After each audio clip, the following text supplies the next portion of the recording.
become familiar, become a master of your own different parts of your mind so that it becomes a whole brain that you then have the power to pick and choose who and how you want to be. Dr. Jill, we're really going to take some time, dig into your latest work, but I think it's important before we do, we go back and get into your story that led up to this. So let's go all the way back. It's 1996, it's December. You're working as a neuroanatomist. Life is pretty typical until one morning everything changed. I'll have you take it from there. So I was a trained neuroanatomist. I was at Harvard Medical School teaching and performing research. My specialty is at a cellular level of the brain. So I think in terms of cellular circuitry. So say, for example, you wanted to talk about the visual system, I would automatically map out for you all the different groups of cells in the brain that organize vision and different groups of cells that contribute to it. So that's how I think. And I love it. I love cells. I think they're beautiful. I think the brain is this most beautiful thing. And I went into neuro because I have a brother who would eventually be diagnosed with the brain disorder schizophrenia. And he was only 18 months older than I was. So I was fascinated with what is the difference between this guy and me, because we would have the exact same, experience, but walk away with completely different perspectives about what just happened. So eventually he would be diagnosed with schizophrenia, and I became fascinated with how does our brain create our perception of reality. So that's what my research at a cellular level focused on. I was comparing normal brain tissue with tissue from people with various forms of psychosis, be that schizophrenia, schizoaffective, bipolar disorder, OCD, panic, anxiety, and trying to understand at a cellular circuitry level which cells communicate with which chemicals, in what quantities, and what are the differences between the normal brain and the brain that is not perceiving as what we would call neurotypical. So that was my life. I was having a great life. I was an advocate for the mentally ill at a national level and doing this work. And then I woke up one morning and all of a sudden I was experiencing a major hemorrhage in the left half of my brain. And over the course of 4 hours, I watched my own brain completely deteriorate in its ability to process information. And that was December 10, 1996. Well, let's get into the nuances here, because this is such a fascinating story, and your perspective is so immense as somebody who was studying the brain before this happened. So take us back to the beginning. When did you notice something was different, and what signs or symptoms were you experiencing? Well, as soon as I woke up, I sat up and I experienced a major pounding behind my left eye. And I was what I would consider physically fit. I was 37 at the time, and I rarely had headaches. But I woke up and I did not realize that it is quite common for people to experience stroke as soon as they sit up in bed, because all night they've been horizontal. Their blood pressure has been lower because they've been sleeping. And then as soon as they wake up and they sit up, all of a sudden there's a new demand made on the brain, and boom, it's a great time to have a stroke. I did not know that. So that's important, I think, for people to know. Again, I was a neuroscientist, a neuroanatomist, not an MD neurologist. So although I had studied stroke in books and had met a few people who had had a stroke, I'd never had a stroke and didn't anticipate I ever would. I was only 37 years old. So it took me 4 hours to actually figure out, well, it didn't take quite that long to figure out that it was a stroke, but it took me a good couple of hours before I realized, oh my gosh, I'm having a stroke. So I woke up, I had major pain behind the left eye. I had light sensitivity. I thought, well, exercise would be a good thing. So I'm on this cardia glider, this exercise machine from back in the 90s. And I was looking at my hands and they looked like claws. So I became completely disoriented in my natural perception in relationship to myself. I felt rigid. I felt like every movement had to be very deliberate. I'm not going to rerun for you the morning of the stroke on the TED Talk. I'm going to let your listeners go watch the TED Talk. But if they're interested at that level of really experiencing the morning of the stroke, I gave a TED Talk and walked the individuals through that. But it wasn't until I experienced a major paralysis in the right shoulder that I realized that I was actually having a stroke experience. Well, let's take it from there. You have this awareness now that you're having a stroke. What do you do next? Well, I go through this process of trying to figure out how do I get myself help. But the stroke was in the left hemisphere of my brain. And so it would shut down and I would shift into this consciousness of just the present moment experience. And because the right hemisphere is a right here, right now experience, where the left hemisphere has me, the individual, my ego, my identity, and my past as well as the future. So I was waffling between these two levels of consciousness of what was going on in the left hemisphere that allows me to actually connect to the external world in order to try to get help. And then the right hemisphere, which is no individuality. I actually am reduced to the level of atoms and molecules. I become open and expansive, literally experience myself to be as big as the universe. And it's peaceful and beautiful and euphoric there. So for over the course of 4 hours, then I was waffling between these two levels of consciousness. And fortunately, that left brain hung on long enough in order for me to eventually make a call and get help. You talked about being in that euphoric state. Were there moments though as you're going through this and you waxed and waned with your level of consciousness and your awareness where you were scared, or did things just shut down in a way where you just embraced and were in the present moment? I fortunately, where the hemorrhage happened in the left hemisphere, it wiped out the cells of my left emotional limbic tissue, and so my fight or flight in the left hemisphere was gone. And that's where my fear, my projection of fear into the future, the oh my God, I'm going to die, all that stuff was gone. And instead, I just had this awareness of, okay, I've got a problem. I'm having a serious problem. And I'm waffling between these two ways of being conscious.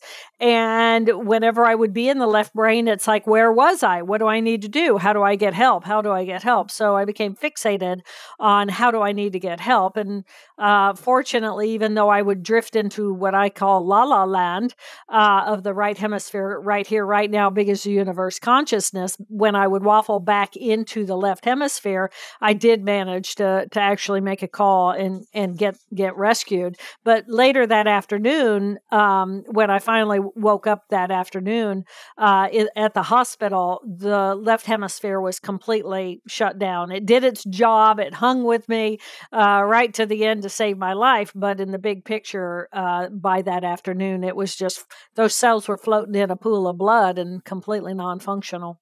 Dr. Jill, as you talk about this experience and having this oneness with the universe and this connection, it sounds a lot like a psychedelic experience. So I'm curious, from either personal experience or research you've done on psychedelics, have you noticed a lot of similarities between the two? I personally have not done psychedelics, and I do get a lot of emails from people that say, "Oh my gosh, that sounds like a psilocybin trip I had," and it's like, well, the biggest difference is your high was an afternoon and mine was for 8 years. Other than that, I think they're the same circuitry was stimulated, and that's why the experience feels common to people who have done psilocybin. Let's talk about that progression over the years. You mentioned an 8-year recovery, a long time. You're in this state, you've had time to really settle into this state and embrace this new way of being. What was that like? Was there because again, you're in this altered consciousness where you have this oneness, this connectedness to everything. Does that feeling get old over time? Are you scared and wanting to get back to your old way of thinking, or have you embraced this new way? I'm curious your thoughts as you're going through this and slowly working your way out. So think about it as the two hemispheres are constantly working together. So the right hemisphere consciousness of being connected to everything, it's always there. I look at it like it's the blue sky that's behind the weather of what we are experiencing in the left hemisphere, because the left hemisphere then comes online and it says, okay, here we are. We've got this big picture experience of being as big as the universe. Well, that's a completely non-functional state of being. I mean, it's blissful euphoria and connected to all that is. Who doesn't want to be there? But not if you're alive. I mean, really, if you're a living being, if you want to be a functional living being, you can't be in that right hemisphere conscious all the time. So we then have the skill sets and the abilities of those cells in the left hemisphere that allow us to, first of all, there's a group of cells in that left hemisphere that defines me, the individual. If I don't know who I am as an individual, it's pretty hard for me, the individual, to become a productive human being in our society because we all perceive ourselves to be separate from one another. As a part of that, it's like, okay, language, the cells of language, my ability to be able to speak and understand when others speak, that's part of those cells in that left hemisphere. In our society, that's how we communicate. We communicate with words. So if I don't have language, then again, I become pushed aside in the general flow of society. And at the same time, there's a group of cells in that left hemisphere that literally defines the boundaries of where I begin and where I end so that I can perceive myself to be an individual separate from you, separate from the rest of the universe, because otherwise I see us all as interconnected and blurred together. So the right hemisphere doesn't have those levels of distinction, and it has to have that left hemisphere in order to become a functional human being. So I looked at my brain and I said, well, those skills are gone. And I need those skills if I'm going to function as a normal human being, if I'm going to have any level of recovery. So what do I need to do in order to reactivate those circuits so that I can function again, and so that people in the external world can communicate with me and then perceive me as being like them. And how much of myself and my new experience do I have to sacrifice or dampen in order to be able to again be perceived as a normal human? So that was a compromise. I mean, that was those were conscious decisions that I made, because the two ways of thinking, the two ways of being, have completely different value structures, and the right hemisphere cares about everything is one thing. And if everything is one thing, then it thinks communally and it cares about humanity and our relationship with this beautiful planet because they're all interconnected. And to the consciousness of the right hemisphere, that is what it cares about, what it values. But as soon as I, me, the individual, my ego, my left brain, my language, my mind, mine, me, mine versus yours, then I become a different level of consciousness. And my value then becomes about me getting more for me and mine versus the other. And I preferred the value structure of the right hemisphere. I function better as a whole, as a collective. And so I was not willing to lose that value structure, but I still wanted to regain those circuits. So for me, I was repairing circuitry and bringing on those characters of the left hemisphere, but not in order for those to dominate inside of my head again. Now that so many years have gone by and the left hemisphere is back up and running and you've recovered, how much of that, of the right hemisphere, of that experience, do you maintain in day-to-day life these days? Because there is such a silver lining in this traumatic experience, having been full on in the right hemisphere and seeing that other side to consciousness. And then now that everything over time is healed and still having that understanding and that experience to go back to, how has that changed how you see the world even today? Well, half the year I live on a boat in a beautiful cove on a beautiful lake out in the middle of nowhere with my dog. and friends come to visit. So I live with nature. It's my priority. My family here in the Cove is the family of great blue heron, the little turtles who come running in order to say good morning, who like to swim with me, the owl who call for me in the night and in the morning. I mean, my family now has really become nature. And I live in nature, and I spend a lot of time alone. But I still do, I see people like I see you today. I see you on a podcast. I talk to you. And then what do? I go jump in the lake and I go back to my right hemisphere connected to all that is. So it's completely changed my life. It's completely changed who and how I want to be a human being, and how I want to spend my time, what I value, how I want to focus. I always say I'm an inch wide and a mile deep.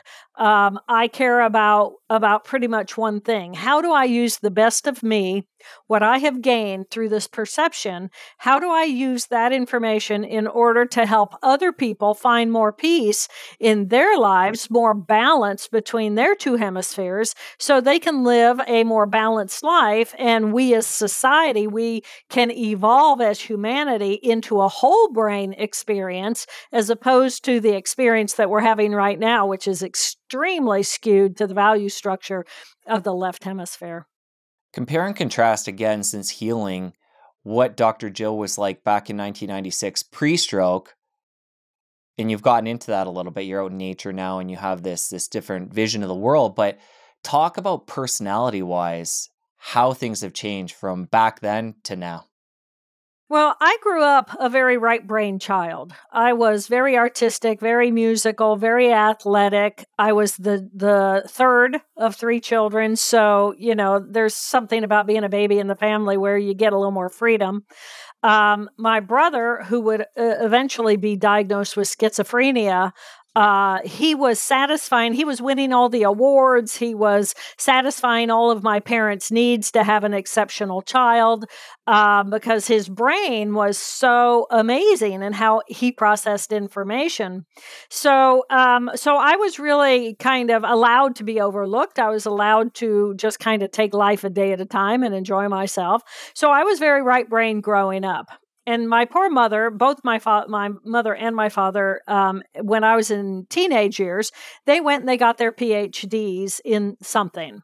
So my mother was a PhD in mathematics and the history and philosophy of science. So she was very left brain intellectual. And my father got his PhD in counseling psychology. He had been a minister. So he was much more right brain. And so, and that's a reverse from typical families. Usually the dad is the left brain, the mom is the right brain. Well, we were reversed. And then I had this brother who was a high achiever, so I did not have to be a high achiever at all. So I was a happy kid. And then I got to college, and my poor mother's wondering, is her left brain ever going to turn on? I mean, my mother was an intellectual. She wanted her kid to grow up to be an intellectual. So finally, I studied anatomy. I fell in love with the subject of anatomy. I fell in love with cells. I thought oh my God, we are so beautiful. It fit right in with my athleticism and just, being in awe of myself as a human. And then for those college years, I became an academic. And then I grew up to get a PhD in neuroanatomy, and I was studying the brain, and I went from Indiana to Harvard, and little girl has high achievement. And, so now my mother's really happy. Because I finally became an academic.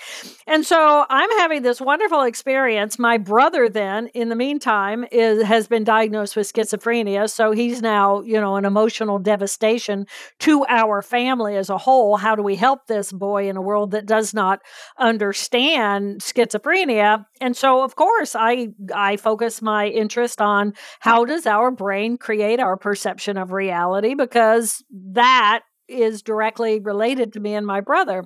So I was finally scholastic. I was climbing the Harvard ladder. Everything was great. And then boom, I lost the left hemisphere. Fortunately, I had a very well-developed right hemisphere. I was good with, not being the Harvard ladder climbing scholastic. And because I had this incredible wound in my head, what could my mother say? It's like, okay, it's fate. It's the way it's going to be. She's not going to grow up to be an academic. And it's like, so then ultimately it takes 8 years for me to rebuild my brain. And now I'm more of an academic than I was even then. So, it's now I'm whole brained. Now I'm just all about how do we really nurture and manifest a healthy brain. Mental health is brain health, and brain health is cellular health. So, what can we do? How can we treat this organ? How can we look at our lives so that we can actually balance ourselves out and create a healthy relationship inside of our own heads, much less in relationship with other people, and then ultimately with this planet? I want to talk about your relationship with death. After going through such an experience, having a stroke, and then also secondarily having this 8 years of recovery where, your whole consciousness and world has shifted, how did that change how you go about thinking about death? Um, you know, uh, so any chance you're a Trekkie? You watch Star Trek? No, I was into Star Wars a little bit before, but not Star Trek, no. Oh, okay. Yeah, they're a little different. So, I grew up a Star Trekker. I'm 63 now, and so I was right of that era. And for the Klingons, you wake up and it's a good day to die. And I pretty much wake up with it's a good day to die. Oh my God, I'm alive. The cells inside of my brain stem, it is their job, tiny little group of cells, to wake me up. If they don't wake me up, then I'm either in a coma or I'm gone, right? And so I wake up every morning surprised and pleasantly surprised that they woke me up. I say thank you for waking me up. And then I start wiggling all my little cells on my toes and I appreciate and have gratitude for, oh my gosh, it works again. Because when you've lived a life where you could not walk, talk, read, write, or recall any of your life, my goodness, when you wake up and things work, it's a great day, right? At the same time, I'm not attached to life. To me, life and death are on a continuum. And if the consciousness of my right hemisphere is the consciousness of what happens to me when I'm no longer tethered or connected to this organic collection of cells, then it's like, okay, well, it's a good day to die. So I think that's the difference is I just don't take me, my life. My life is a tool. This body is a tool. This voice is a tool. This mind is a tool. The energy that I can condense and use as me in the world, this is a tool. This is a vessel through which I get to take the consciousness of what I am, which is as big as the universe, and use this time and energy in order to be able to create in the world with these magnificent hands that allow me to manipulate the space around me. I have legs that allow me to be mobile in around this space. I mean, we are this amazing walking miracle. And when you live your life with that awareness, then you have real sense of gratitude for that. And it's like, well, I'm not greedy. I don't need 100 years. Would I like 100 years? Well, of course I'd like 100 years. If I don't get it, I'm good. And after having that experience with oneness, going back to, the early days after the trauma, did that change how you feel about what happens after death? Feeling that connection to the universe and to everything. How did that make you feel about, or did that change, I should say, how you feel about life after death or afterlife? Well, I have answers now. I don't have questions. When on the morning of the stroke, I became so detached from being a functional human being. I felt as though I was a lump. Literally, I felt like I was 1,000-pound lump of lead laying in a bed that I couldn't even begin to budge. I mean, I wasn't able to move it. I wasn't able to operate it. I was just detached from it. And it was like, oh Lord, if I'm still alive, which I was, what on earth do I do with this situation? Because I would have to claw my way back into this body. I'd have to claw my way back into getting these cell circuits to be functional again. And that takes energy and effort and intention. And it's like, well, my alternative's blissful euphoria. So, which would you choose? Right? But it was like, well, I was only 37 and my body was strong, and I could have stayed in a completely vegetative condition for decades. And it was like, okay, well, nobody has any expectation of me now. What's my expectation of myself? And it was like, well, I will exist as eternity once I'm dead. So I get to be in that incredible place of blissful euphoria for all eternity. But right now, I still have possibility. I'm not dead. I still have a link, a connection to this body. So, okay, I made the decision to try to recover. And I was not in a hurry, which is good because we may be in a hurry, but neurons and the body are not in a hurry to recover. So it was like, okay, and I was exhausted. Just the mere concept of trying to recover was exhausting. So I really had to figure out, how do I balance effort for recovery with sleep? Because these cells were now trying to figure out, what are we doing and how do we do it and can we do it? And nobody's ever done it. I mean, the neurological world looks at Bolte Taylor and says, we can't even talk about that because that doesn't make any sense to us, that level of trauma and recovery. And I mean, it's not the common norm. So, but I did manage to recover, and here I am talking to you, and thank goodness. You got into the sleep piece there, and I know you emphasize that in the book, the importance of that, and how at least at the time that was controversial, that, people that have had a stroke, you can talk more about this, but I think the idea was not to let them sleep too much. So can you talk more about what the thinking was with that at that time? Yeah, sure. So, I before the pandemic, I would travel a lot and I'd keynote for all kinds of conferences. And some of my favorite were the neurological, the medical school, the neurosurgery, anything neuro-based, of course, because it's like, wow, do I have a few things I'd like you people to do differently? Because you're not capitalizing on what we need in order to heal.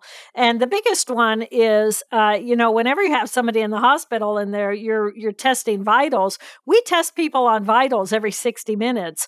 Well, we have known for literally decades that a typical sleep cycle is anywhere between 90 and 110 minutes. And so we also know from research, decades, that if a person is sleep deprived from their REM, the rapid eye movement, deep sleep, for several days, a normal person can become psychotic. So what does that mean? That means that people need to sleep. They need to sleep through REM sleep. They need to have the entire sleep cycle.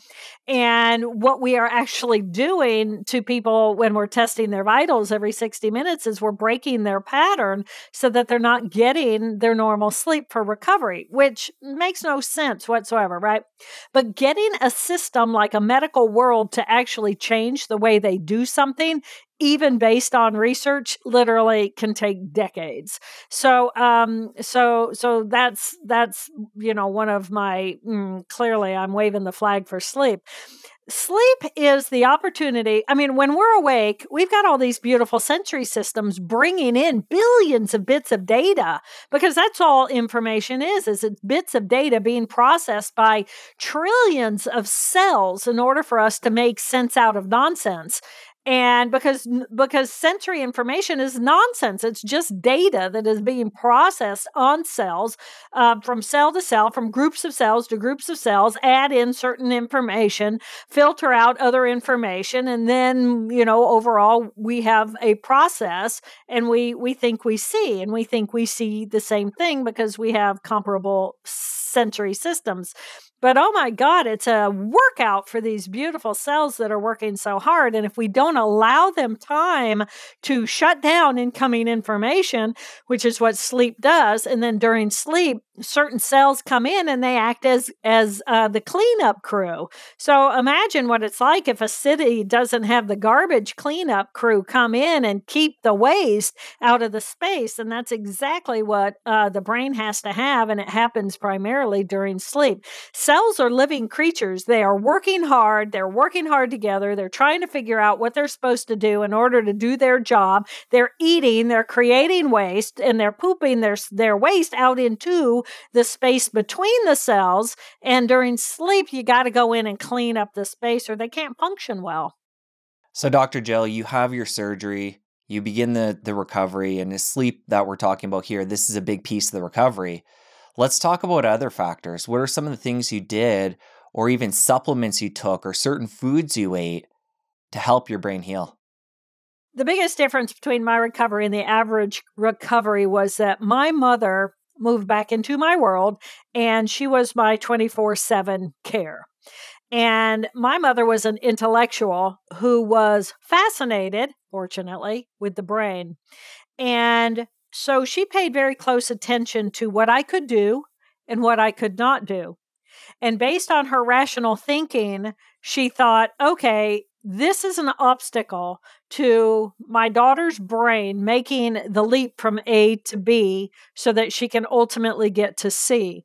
And so she watched me, and she was very logical in her observation and in how she prepared me for what came next. And what she noticed right off the bat was I had limited amount of energy and limited attention and focus. And so if there was any noise in my environment, if the radio was on, the TV was on, if people came to visit me, all it did was suck my energy, suck my attention. And then I was confused and tired and I needed to go back to sleep.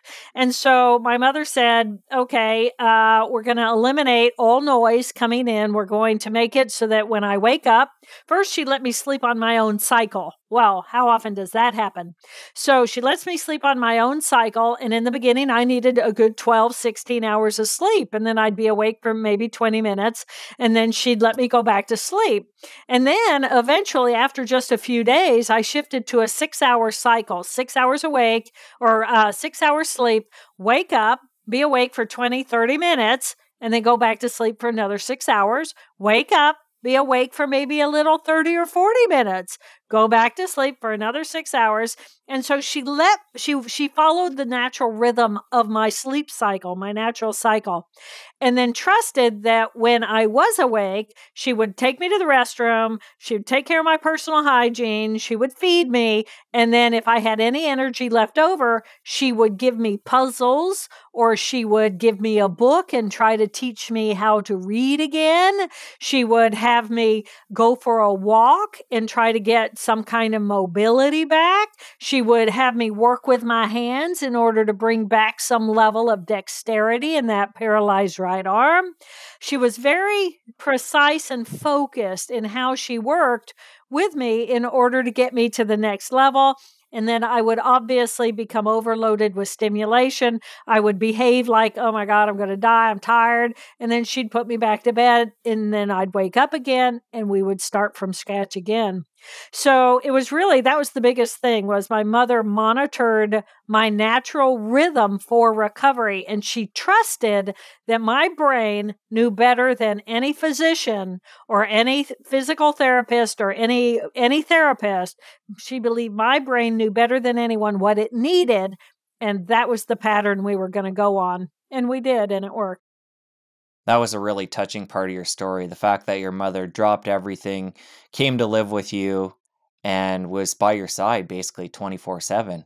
I'm curious, at that time, did she have work that she had to leave behind, or was she retired at that point?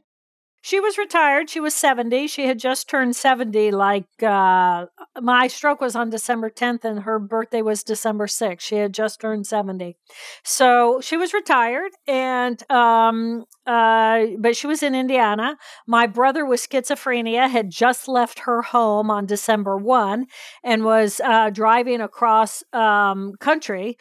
So we were experiencing major concern and fear for my brother's wellness, because we had put literally all kinds of roadblocks in his road before he could leave for 10 years. But he finally achieved all those roadblocks. Like, you have to have enough money to be able to pay rent for 6 months. You have to have your car paid off. You have to have enough money for insurance for your car for the next 6 months. You have to have X amount of dollars for gas in order to get there. Well, he had jobs, and he earned enough money over those 10 years that he finally had left on December 1. So Gigi, my mother, was we were doing everything we needed to do in order to try to protect him on his journey. She turned 70 on the 6th, and then on the 10th, I had the stroke. Earlier, you touched on the fact that your brother's schizophrenia was a family affair, and it drew you guys in and needed all of you guys to come together and help care for him. What I'm curious about is, for somebody else who is dealing with a similar situation and they have a family member, whether it be schizophrenia or another mental health condition, what did you guys learn along that journey that you could share with us that could help other people when a family member is suffering like that? The biggest thing you have to do is you have to recognize that there's a difference between the man or the woman and the disease. And my brother was a beautiful man, a beautiful boy, a beautiful human who ended up having a brain disease, a brain disorder called schizophrenia. And where the cellular structure, the cells inside of his brain, are wired differently than normal. So he cannot behave in a normal way because he's not wired like a normal person. So here is this very misunderstood human being who is acting out and behaving in ways that are socially not acceptable because of the way that he's wired. And I, as his little sister, I could have gotten really mad at my brother, who was not treating me like a normal big brother one would hope would treat me. Or I can really recognize, my brother's brain isn't wired right. And so and how unfortunate for him that he has to live this life where he cannot fit into normal reality because he is not normally wired. So we came to my brother with compassion and love and open hearts and said, how do we protect him from society? That was my mother's job. He lived with her for shelter. She fed him, so she took care of his immediate needs. And then I became a brain scientist in order to try to help people with schizophrenia, other people like my brother, in order to try to better understand at a cellular level what's going on. And then my father was a therapist and a counselor, and his primary populations were both the homeless and which are mostly the mentally ill, as well as those who are incarcerated. And, our jail system in the 70s, 80s, 90s, and still is the jail system is the primary place where our mentally ill are institutionalized. So we came together. If we hadn't had those insights and been able to forgive and love in spite of himself, then so many families push away and say, I don't understand him. I don't like him. I can't have him around. He's this, that, or the other. And it's like, okay, how do we support? How could my family come together to support my brother in his mental illness? And that was just how my family opted to do it. The catalyst for you becoming a brain scientist was your brother's mental health challenge. So obviously you had deep compassion and empathy for him from a young age, but I'm curious, how did that change when you went through your stroke and experienced your own trauma to your brain? Did that change how you thought about him and your compassion towards him?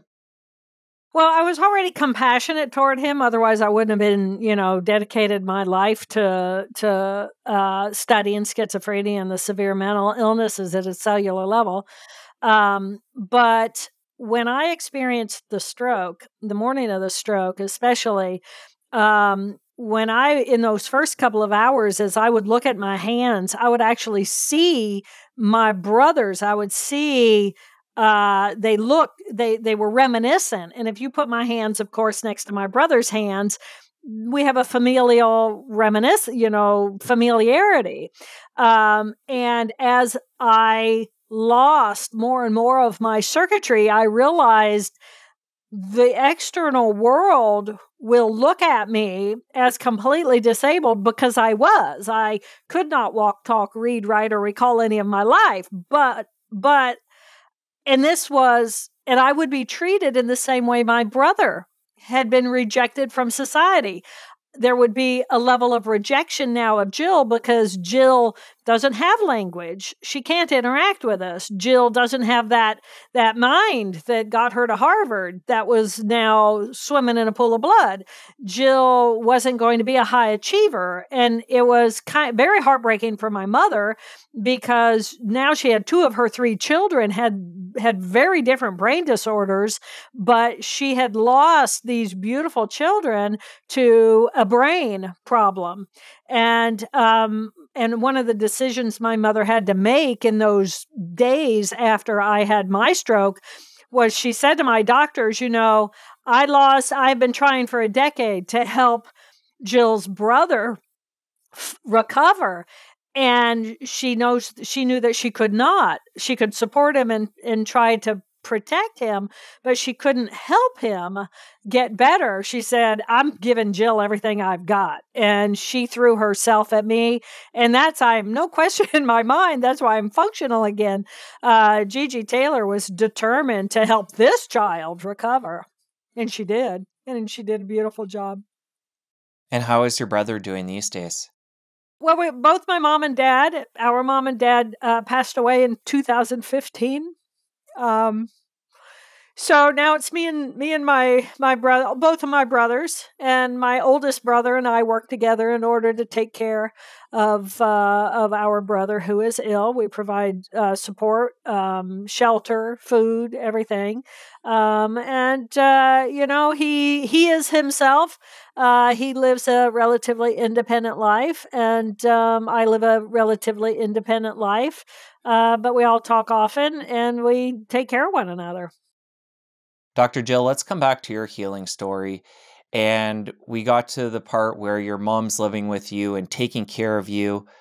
Where along that path did you realize, I am going to get better? Well, I knew moment by moment that I was getting better. I had no great ambition. My mother's only ambition for me was that I could live independently, similar to my brother. And I mean, that was her only goal. My goal was day by day, could I do something today that maybe I couldn't do yesterday, or could I do something today with more enthusiasm than I could do it yesterday? And, when you look at the complexity of what is a life, there's a million things that you could focus on that take energy. And so my biggest focus was, one, can I get my body back so that it's not paralyzed and weak? And my other thing was, can I get language back? Because if I don't have language, I'm institutionalized. And it was like, okay, well, let's try to make it so I can live independently. And that's going to start with language. So my number one priority was to try to get language. And my mother, that was probably her decision rather than mine or our decision, but she wanted to be able to communicate with me.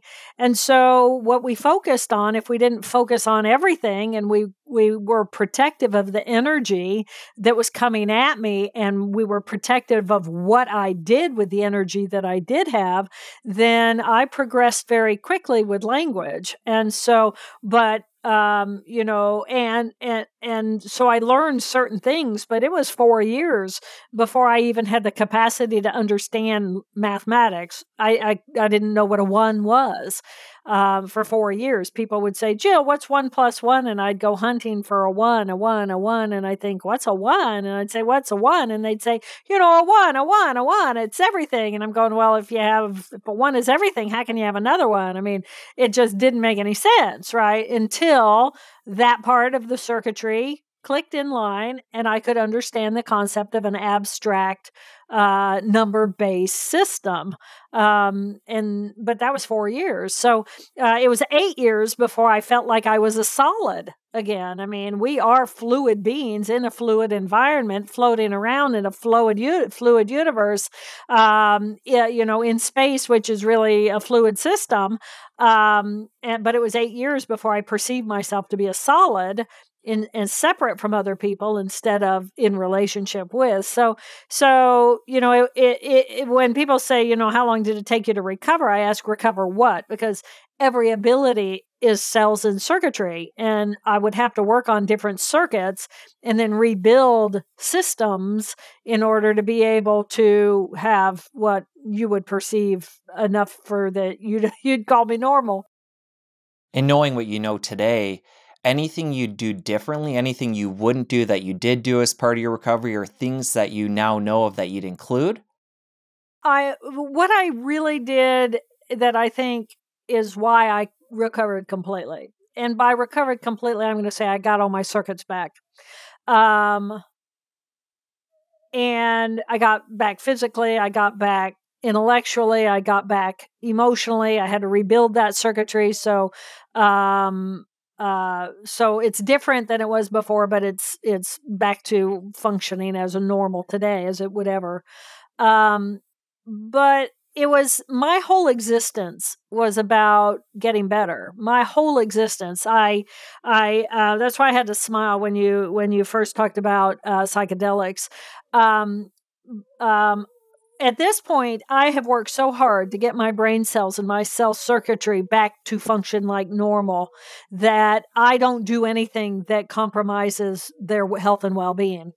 I'm just very cautious about that. I don't want to feel intoxicated because I know what it's like to not be able to process information normally.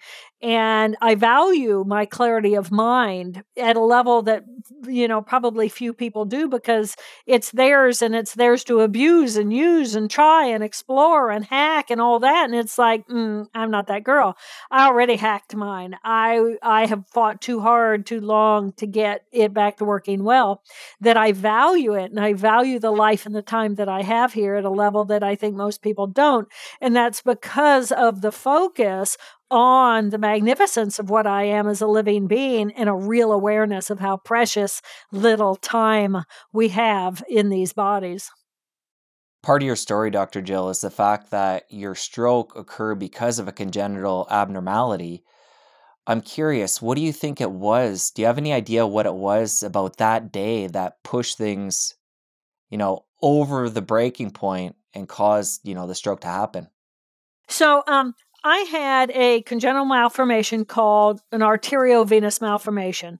And usually you have an artery that gets smaller and smaller and smaller and smaller. And then the little red blood cells line up single file and they go through a capillary network. And then there's a vein, a small vein at the other end that kind of through osmosis sucks those back up into the venous system. And that's normal processing. So what I had was an artery directly connected to a vein without that low pressure capillary system in between. So I had a high pressure artery attached to a low pressure vein, and at the age of 37, it blew. So arteriovenous malformations generally blow during the time of life, the prime of life, anywhere between age 25 and 40. I was 37 at the time. It was on time. I didn't know it was there. It blew, and it ended up being a devastating volume of blood pouring into that left hemisphere. I will also add that at the age of 17, so this was like, I was born in 59, 69, 79, 70, 79, 76. we didn't have functional imaging. We didn't have MRIs. So I experienced a classical migraine headache, and I was diagnosed with migraine headaches. And so I would have a migraine headache maybe once a year, maybe twice a year, maybe none a year for a couple of years. So it turned out that I was actually having small strokes, small bleeds from this hemorrhage that I didn't know was there. So after 20 years of small bleeds, I actually had the big blow. And how common is this abnormality? It's not very common at all.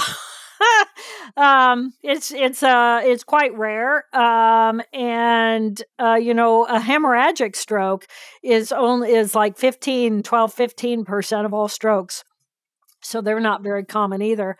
But this particular stroke, an arteriovenous malformation, is relatively rare, but, common enough in our society that there's a guy at Mass General Hospital that's all he does.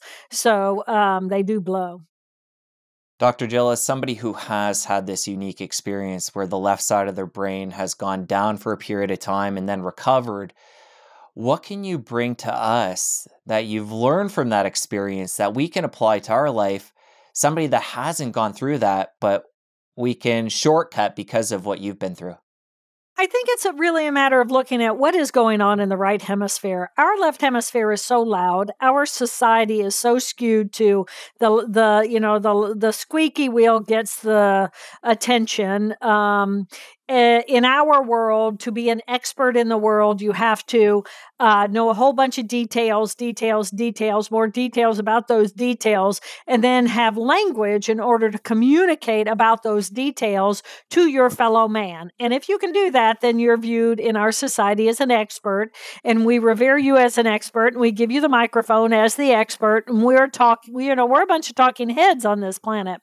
Well, that's only half of what's going on inside of our head. And if we're doing more and more of that, well, where's the quiet? Where's the pause? Where's the silence? Where's the appreciation for what's actually going on in that right hemisphere? And that's why I wrote this latest book, Whole Brain Living, because in Whole Brain Living, then it helps us understand, well, what are the skills of that beautiful right hemisphere?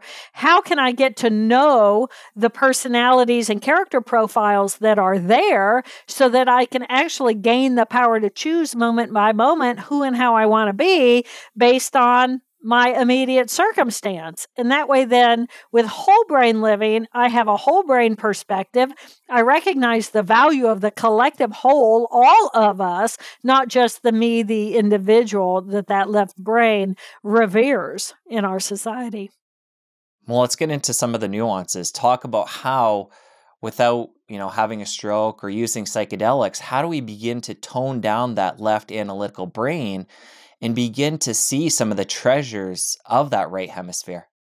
If you study psychology at all, if you're familiar with Carl Jung and the 4 archetypes, the way that Carl Jung looked at the 4 archetypes of the human being is actually laid down perfectly on top of the neuroanatomy of the brain. And those 4 character profiles are actually inside of each one of us. For Carl Jung in the world of psychology, however, only one of those personalities is conscious, and then the other 3 are a part of our unconscious. Well, what happened to me was I lost that conscious piece of my brain that he talks about as the ego self, the left thinking portion of my brain. And all I had left were the 2 character profiles of the right emotional tissue and the right thinking tissue. But I was not unconscious. I was actually conscious. So I got to know those groups of cells and what they do. And then I used those characters and those skill sets in order to rebuild the circuitry of that left hemisphere in order to regain the left emotional tissue and the left thinking tissue of that rational conscious mind. So for me, the answer to that question is the better we get to know these four different characters inside of our own brain, then yeah, we realize that when I am being experiential, when I am being playful, when I'm being creative and innovative, when I am being enthusiastic, when I am connecting with my peers and my friends and we're doing something and we're being that part of who we are, that's a completely different personality based on different cells inside of our brain. So I believe that the better we get to know these four different parts of who we are, and we really get to know them so that we have the power to choose moment by moment which of those four we want to embody at any moment, or we can look at ourselves and say, okay, in this moment, I'm being the character of my right thinking tissue, or I'm being the character of my left thinking tissue. Then it's like, okay, well, is that what I want to be right now? And can I choose? And is that what's appropriate in the world? And do I want more of that or do I want less of that? And who do I really want to be in the world? How do I want to be perceived? And what is my point? What is my purpose as a human being? So I think the ultimate goal of the evolution of humanity at a biological level is whole brain living. And it is exactly getting to know these four different parts of who we are, how to get them to communicate with one another so we can consciously choose moment by moment, what is my best life? Do I want to do this? Do I want to do that instead? And do you feel like this is a newer thing in our human evolution, the fact that our left brain is basically tamping down and masking what's going on with the right side? Is this a human challenge you think has been throughout the ages, or is it a relatively new thing given our environment? Oh, this is a relatively new thing. If you just look back several hundred years, what does the left brain do? The left brain says, me, I'm an individual, and I have language, so I can communicate, and I can talk about me, and I know my family, and that's more my right hemisphere collection, and the bigger picture, the tribal thinking is much more right hemisphere. But bring in reading and writing, and now you are going even deeper into the more details about those details in how we as a society, as a humanity, communicate with one another. And over the last several hundred years, we have been honing the skill set of that left hemisphere, and to the point where we have now skewed ourselves toward the value of that over the value of the collective whole. So yeah, this is something that we have been doing to ourselves, and now this is where we are. And where are we? We are in enormous polarity between what the right hemisphere values, which is the collective whole, all of humanity, our relationship with this planet and life in general, and me and mine. And, you just look at our politics and, oh my God, but this is generalized around the planet. Now, different populations of people, there are some cultures in the world that are more right brain, skewed to the value of the right brain. And they're very interesting to do business with because they do things very differently than societies that are more left brain established. So how do we get from this major diversity, this major polarization between the value structure to bring us back together again? And I think whole brain living is the only way that we can do that. We have to see the value of both. We become an and instead of an or. So just to make sure I understand this, we have these four character sections of our brain, and you mentioned being analytical and seeing the different parts of our brain, and then eventually getting to a point where we can control the part of the brain we're using in different situations. So what I'm curious about is, on a practical level, other than being analytical, how do we go about getting good at that? I mean, you've talked about your lifestyle and now you're living on a boat for a good part of the year and connecting with nature. And what I'm getting at is, in a really practical sense, what are you doing day in, day out to live that whole brain life? Well, let's look at the four characters and I'll tell you what they're all doing. Let's do it. Because that's my whole brain life, right? My character one is what I call that left brain thinking rational brain. Okay, well, what 2 years ago, I was on this boat, we had a pandemic. What did that character do? She wrote a book. Right? She wrote a book, and writing a book means I'm on a schedule, I'm on a structure, I have something to say, I'm working with language, I'm writing a book.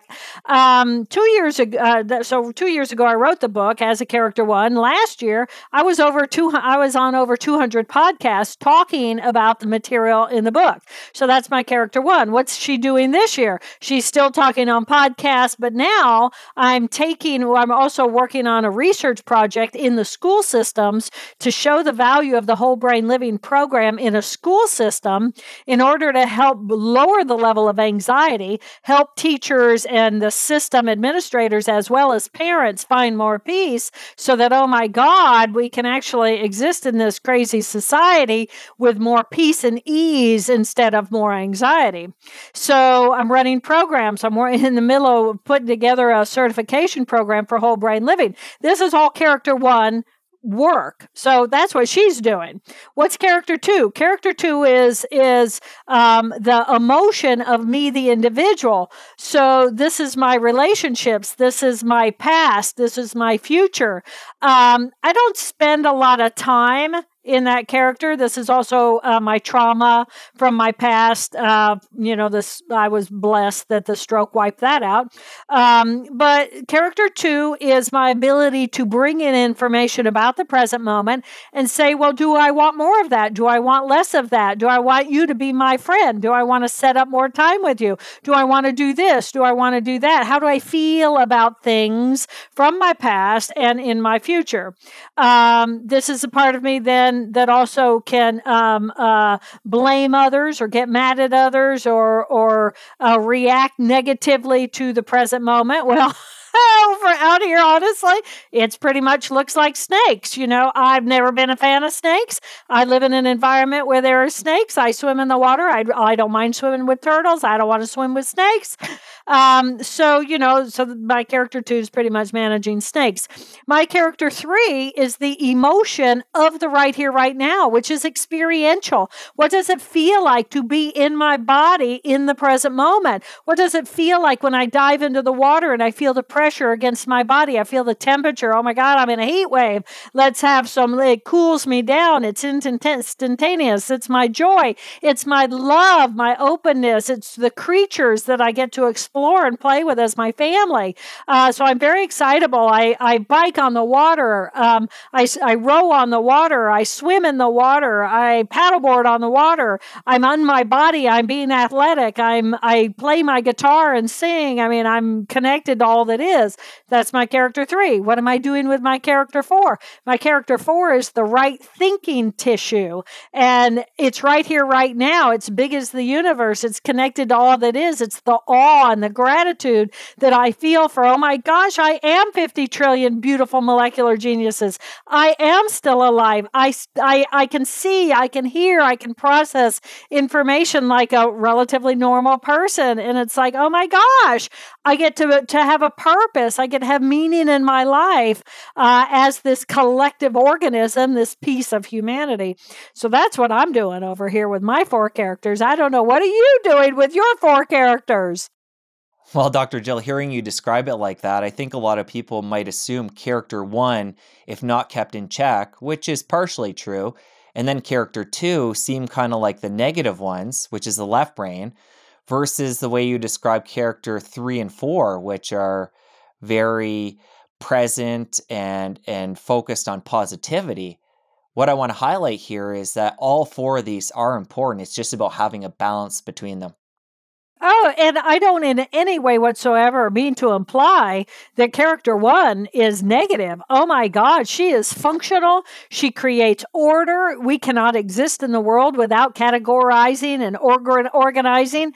And she cares that my stapler goes back where my stapler belongs so that I can find it. I mean, there is nothing more magnificent than a character one that allows the balance of the other characters. Now, character 2 is our pain from the past. This is the tissue where our trauma is.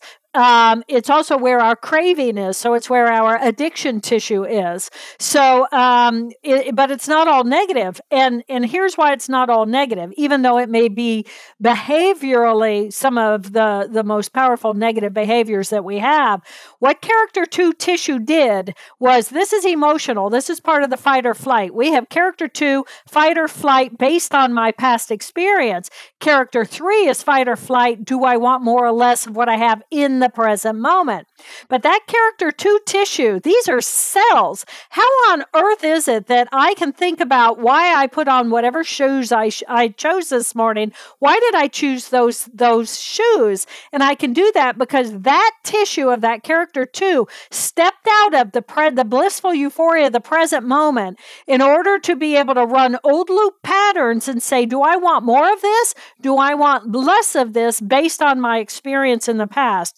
So character 2, it's not the happiest part of ourselves generally. It loves conditionally. It is our pain and our trauma and our addiction, but it's also how we learn. If we don't look at information and say, oh my gosh, that happened, I want more of that, or I want less of that based on experience, that's how we grow and that's how we learn. And is growing and learning always pleasant? No, but do we need it in order to to survive as a living being that is completely vulnerable to death in an instant? Absolutely. So they all bring very positive skill sets to the table. But the question is, how much time are we spending in each of these? What is the relationship between these different parts of who we are? Do they respect and love and value one another? And when they do, and they communicate with one another, that's when we really gain full power as a whole human being.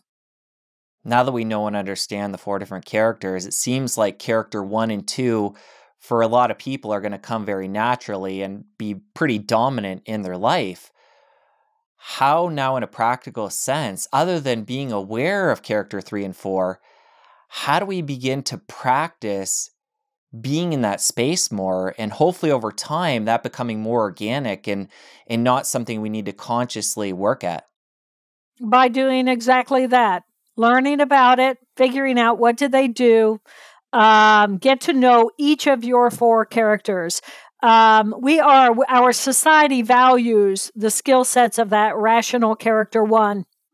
And with that comes that emotion, character 2. Character 3 and character 4, the left hemisphere, if it judges what's going on in the present moment as a waste of time, then what am I going to do? I'm going to become even more of a perfectionist, more of a performer, more of a left brain, and less balanced. So that's why I wrote the book, Whole Brain Living. Get to know each of these 4 characters. Get to know just not what they do, but what does it feel like in your body? I'm a completely different body when I'm in my character 3, enthusiastic, ready to go be playful, than I am when I sit down and do my work. Those are completely different energetic profiles. And when I'm unhappy, and I don't want you to be happy either, that's another whole completely different energetic. And when I'm simply sitting in my blissful euphoria of, oh my God, why are you all upset? Let's just enjoy the fact that we're alive. That's a completely different energetic.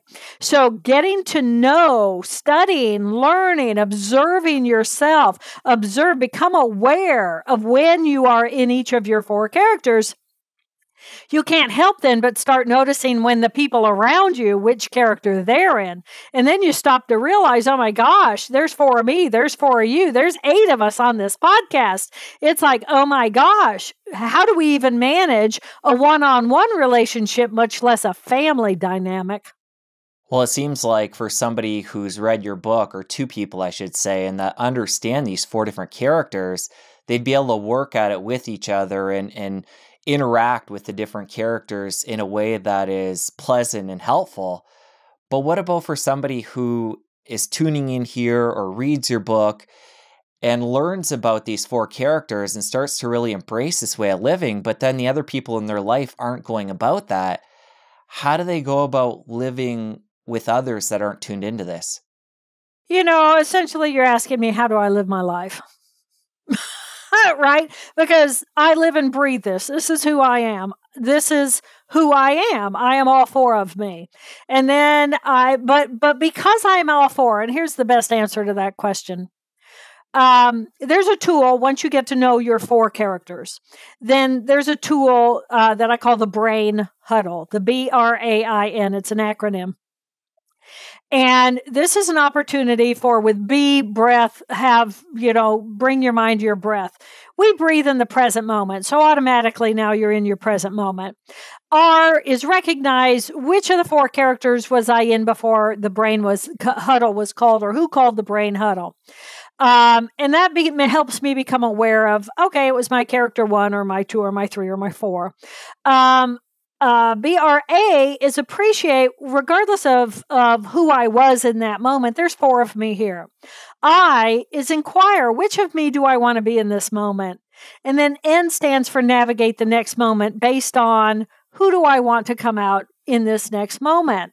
Well, if I'm dealing with someone who is extremely skewed to the left, they're being their character 1, they're all their rational brain, but they won't open up to new possibility. The character 1 is a perfectionist. It likes order. Well, sometimes life is messy, and creativity and ingenuity and innovation require you to get out of the box of what you already know to new possibility. Otherwise, all you can be is your character 1 in the box.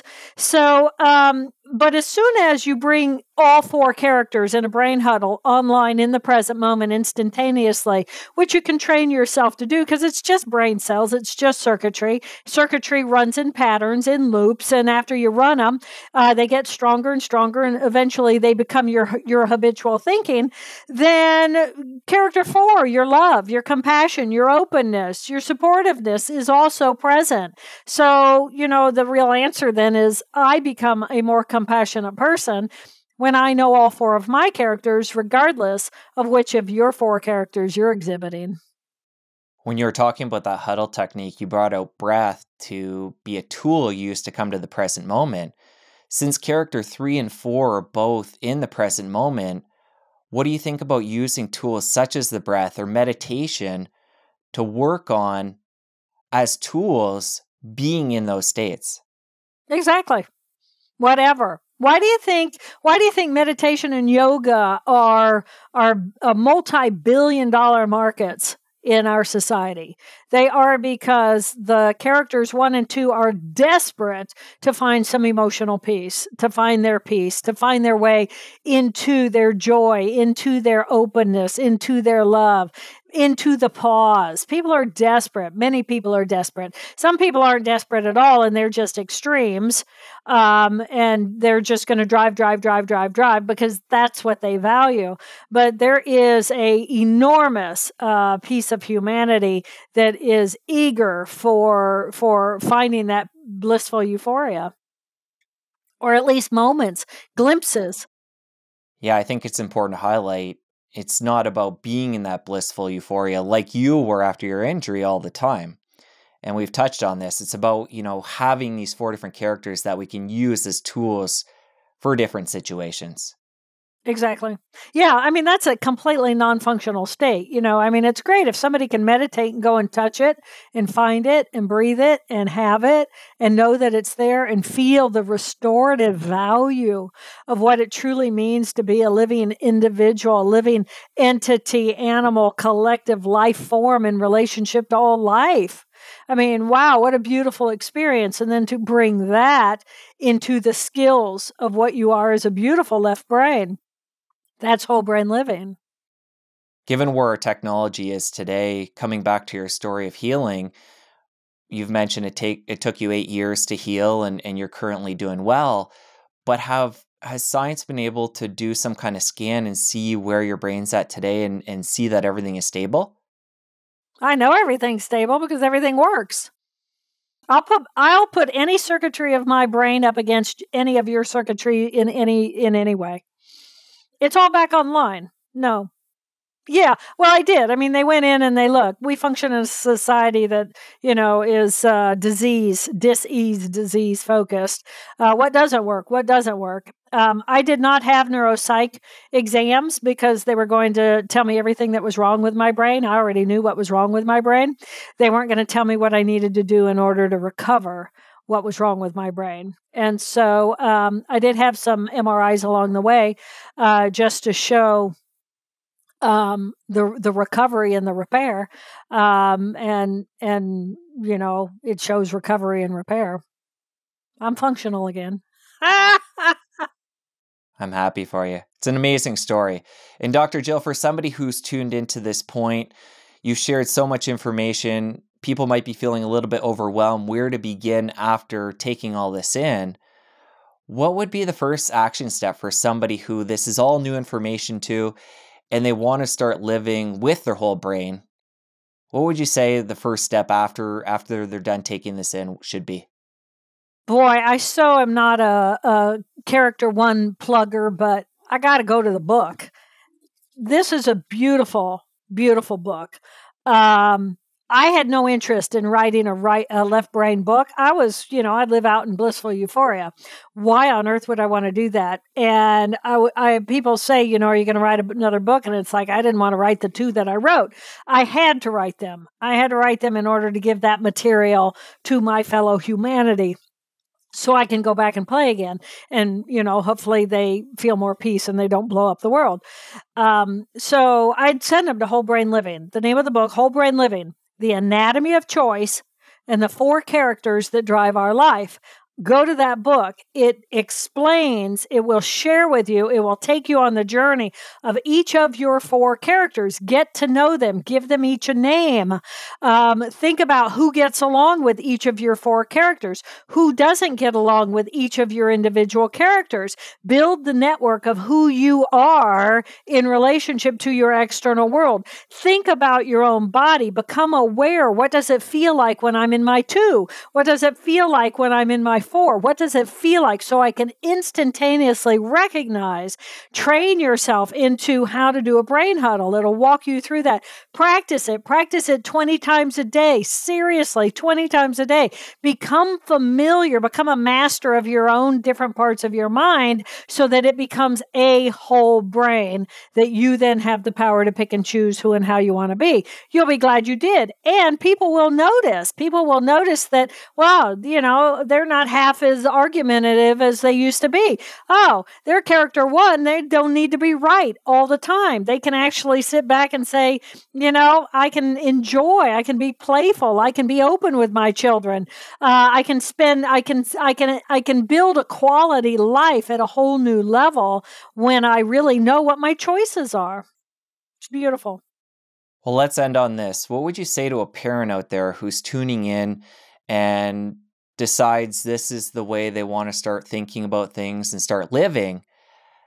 And if they have young kids, how do they go about teaching them about this at an appropriate time and in an appropriate way?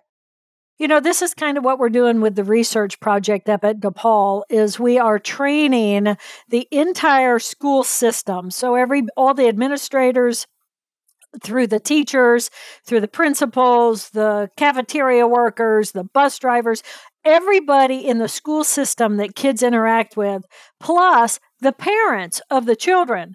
So now the school system and the parent become a team instead of me versus you. Now they're a team and they become the village within which those children live. The children will change because you will use the language, you will model for them, you will say, oh, okay, I need you to jump into your little character 1 for 5 minutes, let's clean up your room, and then we can play as character 3s for the next 2 hours. How's that sound? And the kids go, kids love this. Kids get it. You give the 4 characters, to kids and you say, okay, let's talk SpongeBob. Who are the 4 characters? They will tell you each of the 4 characters. Let's go to Harry Potter. Who are the 4 characters? They will tell you who exhibit each of these 4 characters. The kids eat this stuff up. This is so easy for them to adapt to because they're not fixated already in their left brain. What's right, what's wrong, what's good, what's bad. This is acceptable and this is not. We're going to link everything up, Dr. Jill, the books, the website. We're going to link up your social media. Thank you for coming on the show, sharing your incredible story. And this has been such a pleasure. Thanks again. Thank you so much. Thank you so much. I wish you the whole brain. I wish you all your whole brain. Thank you, Jess. Now that you're done watching my conversation with Dr. Jill, stick around here and catch my chat with Anna, where you're going to learn even more about the brain and how to use dopamine as your superpower. I'll see you over there. And then here's the exciting part. Those dopamine levels will remain elevated above baseline for hours afterwards before coming